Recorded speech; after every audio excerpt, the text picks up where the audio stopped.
Well, it is wonderful for me to be here, to hear and to learn from Jill Stein, and because I've been here twice now out of the 16 years, and I came back because I love the way that this event is done and the questions that provoke the thinking that is quite different from just information and facts at this event. So thank you for inviting me again.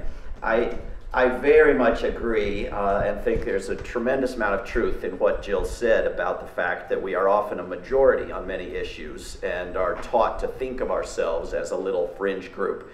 On the other hand, I think that even many of us who call ourselves anti-war and oppose various wars and various weapons and so forth, not everyone has quite thought it through entirely to the point of envisioning what a world without war will look like and what it means to be against every war.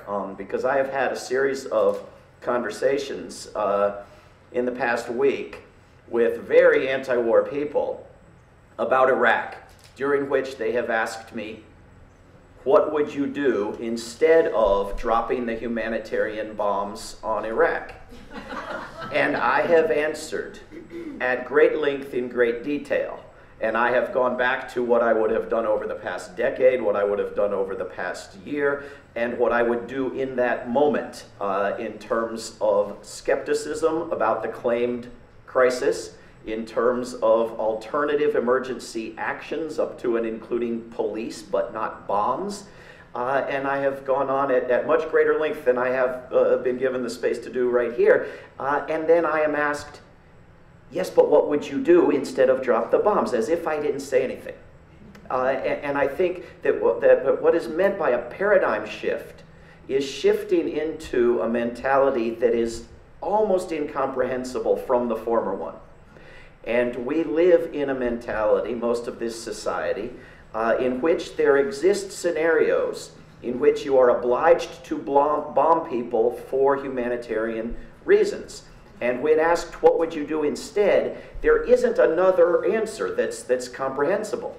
And so we have to move people to a whole different area of thinking to get them to think of a nonviolent approach to the world in a comprehensive way until the act of dropping bombs, rather than seeming thoughtlessly necessary and unquestionable, seems ridiculous and absurd and barbaric. It's similar to the ticking time bomb scenario with torture. It doesn't exist in the real world. In the real world, you cannot know that someone knows that some bomb is going to go off and get them to tell you how to stop it. This is the one scenario when torture wouldn't get someone, even if you could know those things, to say anything, because all they have to do is wait for the timer to run out. It doesn't exist in the real world. Similarly, a scenario when you have to have a war for moral good doesn't exist in the real world, but it exists in everyone's head. And so we have to get people, and of course young people is the place to start because they haven't had the other paradigm ingrained in their minds. We have to get people to look at things differently, and sometimes a more radical perspective is more persuasive because more coherent and more honest in being actually what we mean than a lesser one. In other words, we're going to keep ourselves safe with war, but let's have a little bit less of it, is not very persuasive. I want to be safe. But we're going to keep ourselves safe with law and nonviolence and generosity. That's a coherent picture. It's a very different one. It's considered more radical, but it actually makes sense to people if you can get them to open their minds and if you can present it to them and visualize it for them repeatedly. So we need to get people to the point of seeing a world that has nonviolent conflict resolution and nonviolent resistance and nonviolent actions and the rule of law rather than war. We need to get people to the point where they think of bombs not as eliminating enemies, but bombs as seeds in a garden that are growing enemies, when you drop a bomb, which is actually what happens and what many in the US military admit to, that you create more enemies than you could possibly be killing. I mean, these are people who arrived on this mountain thinking there were 20,000 people there and found 4,000 and claimed to have had enough information to know they had to bomb people and who they bombed and that they only killed the proper people with those bombs. This has got to become thought of as absurd in the way that dueling as a way to settle individual disputes is now thought of as absurd. There was a time when if I were insulted, it would have been my responsibility to challenge someone to a duel. Now, challenging someone to a duel looks ridiculous and absurd and barbaric. That's where we have to get to on war. We have to get to a situation where we stop generating the crises and then an inch away from the cliff asking, but what would you do now? We have to understand that these crises are not inevitable. We're always going to have some level of conflict, but most of these are quite blatantly generated by incredibly destructive and optional policies. We have to get away from this thinking that says people will not be martyrs and we should not send unarmed people anywhere because they might be hurt. As if soldiers aren't hurt, as if it's okay to risk dying as long as you're killing other people in the process. Sending in nonviolent peace workers into appropriate situations risks a lot fewer lives than sending in armed troops. And the fact that the armed troops are going to kill some other people in the process of getting killed doesn't change the fact that you're going to lose 4,000 of them instead of 12. There are many things that we have managed to put in the category of being always evil. Child abuse, rape, used to be torture.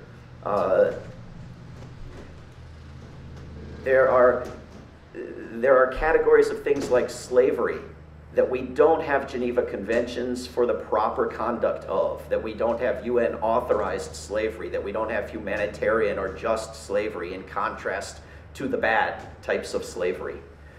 Slavery, rape, child abuse, manufacturing, I'm ready for Hillary posters. I mean, there are activities that are just always evil.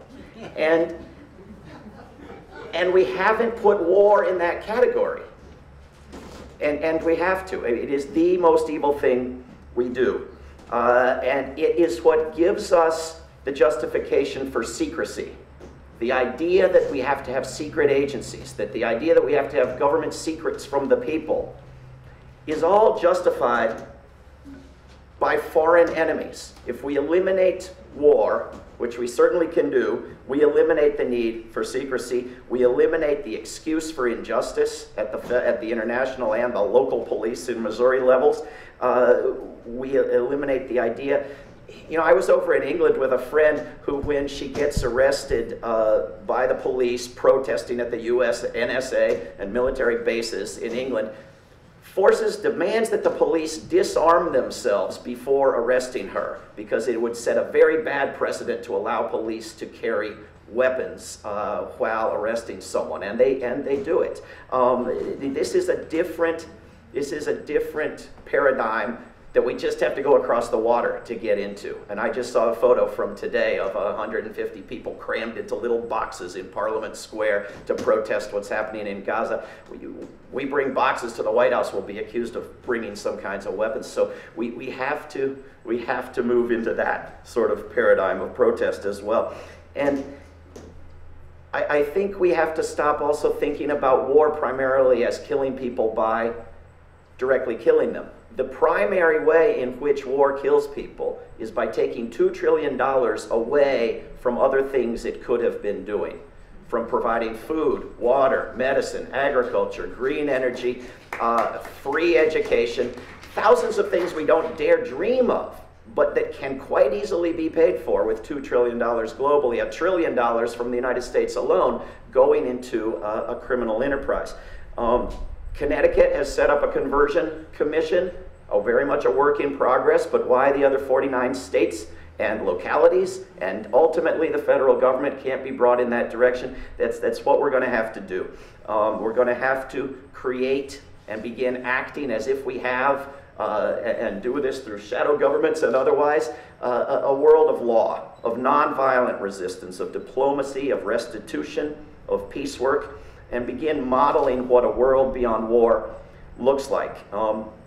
If you go into the building in between sessions, I have a table where I'm selling books as a way to make a living, and where I have these sign-up sheets for World Beyond War, which you can also do online at worldbeyondwar.org.